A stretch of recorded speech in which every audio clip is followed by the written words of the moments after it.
সুপ্রিয় দর্শক বন্ধুরা, কয়েক দশক ধরে পশ্চিমবঙ্গের প্রতিবন্ধী মানুষরা ক্রমাগত বঞ্চনার শিকার। বর্তমান রাজনৈতিক পালাবদলের পরে নতুন সরকার গঠিত হওয়ার পরেও এই বঞ্চনার ছবি অব্যাহত রয়েছে। সুস্থ সবল মহিলাদের যেখানে অন্নপূর্ণা ভান্ডারে সরকার ভাতা হিসেবে দিচ্ছে ৩,০০০ টাকা, সেখানে সমাজের সবচেয়ে অক্ষম, সমাজের সব থেকে দুর্বল, অর্থনৈতিকভাবে পিছিয়ে পড়া জনগোষ্ঠী প্রতিবন্ধী মানুষদের হাতে তুলে দেওয়া হচ্ছে মাত্র ১,৫০০ টাকা। তাই নতুন সরকারের আমলে আবার প্রতিবন্ধী মানুষরা এই বঞ্চনার প্রতিবাদে রাস্তায় নেমে আন্দোলন করতে বাধ্য হচ্ছে।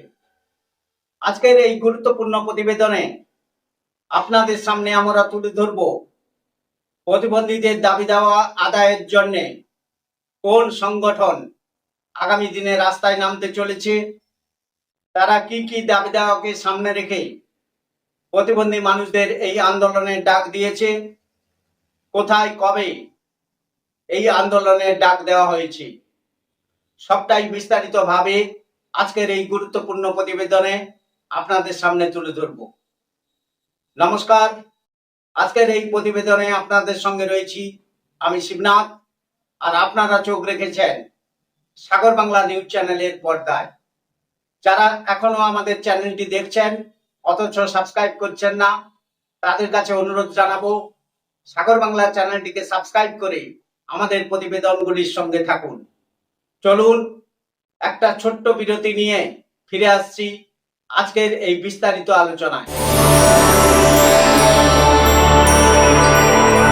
প্রিয় দর্শক বন্ধুরা, ফিরে আসলাম একটি ছোট্ট বিরতি নিয়ে।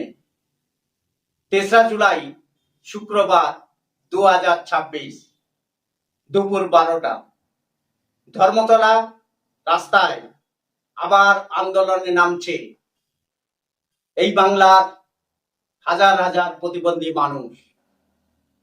প্রতিবন্ধীদের বঞ্চনার প্রতিবাদে নতুন সরকারের আমলে শুরু হওয়া এই আন্দোলন সংগঠিত হতে যাচ্ছে আগামীকাল ঠিক দুপুর ১২টায়। প্রতিবন্ধীদের ন্যায্য অধিকার আদায়ের নতুন আন্দোলনের এই সূচনা। রাজ্যে নতুন সরকারের দায়িত্ব গ্রহণের পর প্রতিবন্ধী সমাজের একাংশ দীর্ঘদিনের বঞ্চনা ও অসম্পূর্ণ প্রতিশ্রুতির বিরুদ্ধে সংগঠিত হতে শুরু করেছে। প্রতিবন্ধী ভাতার অপর্যাপ্ত পরিমাণ, কর্মসংস্থানের সংরক্ষণের যথাযথ বাস্তবায়নের অভাব, শিক্ষা ও স্বাস্থ্য ক্ষেত্রে পর্যাপ্ত সুযোগ সুবিধা না পাওয়া এবং সামাজিক সুরক্ষা প্রশ্নে সীমাবদ্ধতা, এই সমস্ত বিষয়কে সামনে রেখেই আগামীকাল ধর্মতলায় ঠিক দুপুর ১২টায় সংগঠিত হতে যাচ্ছে এক গুরুত্বপূর্ণ প্রতিবাদ সভা।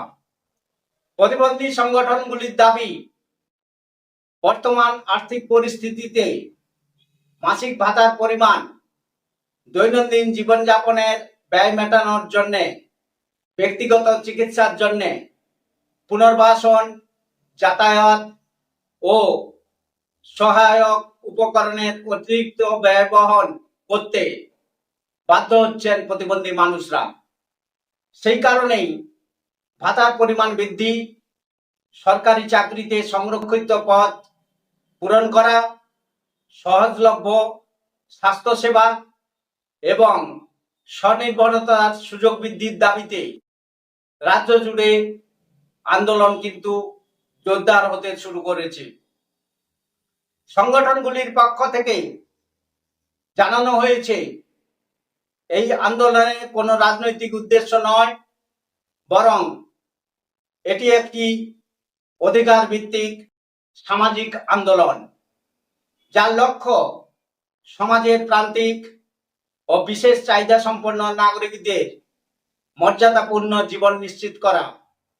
বিভিন্ন জেলা থেকে প্রতিবন্ধী ব্যক্তি, অভিভাবক ও সামাজিক কর্মীরা এই কর্মসূচিতে অংশগ্রহণ করতে আগ্রহ প্রকাশ করেছেন। আন্দোলনকারীদের বক্তব্য, সংবিধান সকল নাগরিককে সমান সুযোগ ও মর্যাদার অধিকার দিয়েছে। তাই প্রতিবন্ধী ব্যক্তিদের জন্য উন্নত সামাজিক নিরাপত্তা, সম্মানজনক জীবনযাত্রা এবং কার্যকর নীতিমালা বাস্তবায়নের এখন সময়ের দাবি। প্রতিবন্ধী সমাজের দাবি কেবল আর্থিক সহায়তার মধ্যে সীমাবদ্ধ নয়, এটি সমতা, মর্যাদা এবং অন্তর্ভুক্তিমূলক উন্নয়নের প্রশ্ন। আগামী দিনে সরকার ও সংশ্লিষ্ট কর্তৃপক্ষ কিভাবে এই দাবিগুলির প্রতি সাড়া দেন, সেটাই এখন লক্ষ লক্ষ প্রতিবন্ধী নাগরিকের কাছে সবচেয়ে গুরুত্বপূর্ণ বিষয় হয়ে উঠেছে। সুপ্রিয় দর্শক বন্ধুরা, আগামীকাল ধর্মতলাতে ঠিক দুপুর 12টায় প্রতিবন্ধী ঐক্য মঞ্চের ডাকে সংগঠিত হতে যাচ্ছে এই প্রতিবাদ সভা। আমরা সাগর বাংলা চ্যানেলের পক্ষ থেকে এই প্রতিবাদ সভাকে সম্পূর্ণ সমর্থন জানাচ্ছি। প্রতিবন্ধীদের অধিকার ছিনিয়ে নিতে হবে নিজেদের।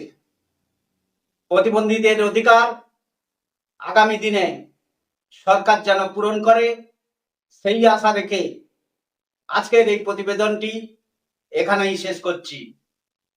আপনারা সবাই ভালো থাকবেন, সুস্থ থাকবেন। আবার তাড়াতাড়ি ফিরে আসবো নতুন পর্বে নতুন প্রতিবেদন নিয়ে। আপনারা সাগর বাংলা চ্যানেলের সঙ্গে থাকবেন, কারণ সাগর বাংলা চ্যানেল কোনো সরকারের দাবেদারি করে না।